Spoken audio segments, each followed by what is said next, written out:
Salt వేసుకుందాం.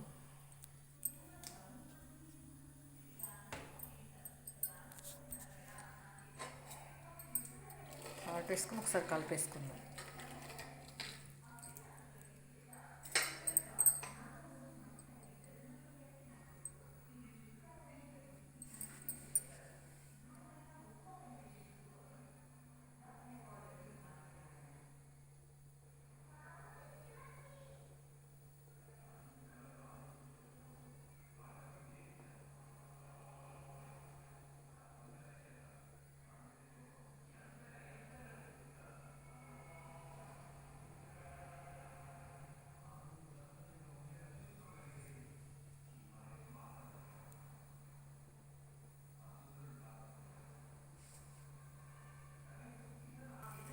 Water boil అవుతున్నాయి. Boil అయిన తర్వాత మనం సేమియా వేసేసుకుందాం.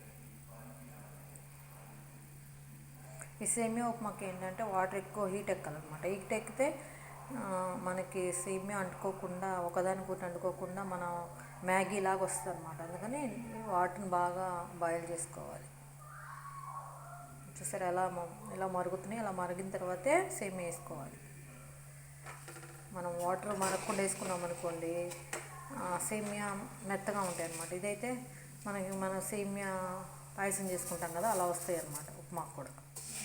సేమియా ఉప్మా ఇలా చేసుకుంటే చాలా టేస్ట్గా ఉంటుంది. నేను ఎలాగ చేస్తాను, ప్రతిసారి ఇంట్లో చేస్తాను కదా, ఇట్లాగే చేస్తాను.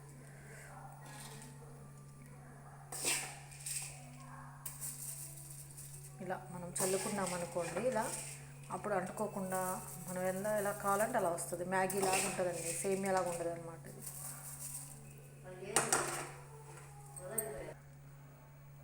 ఇంకా సేమియా ఉప్మా రెడీ అయిపోయిందండి. స్టవ్ ఆఫ్ చేసేసుకుందాం. ఓకేనా.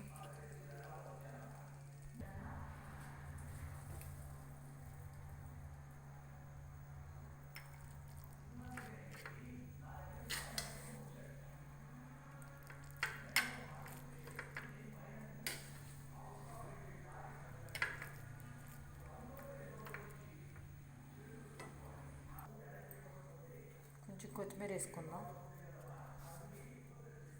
ఇది పల్లీలు జీడిపప్పు వేసేసుకుందాం.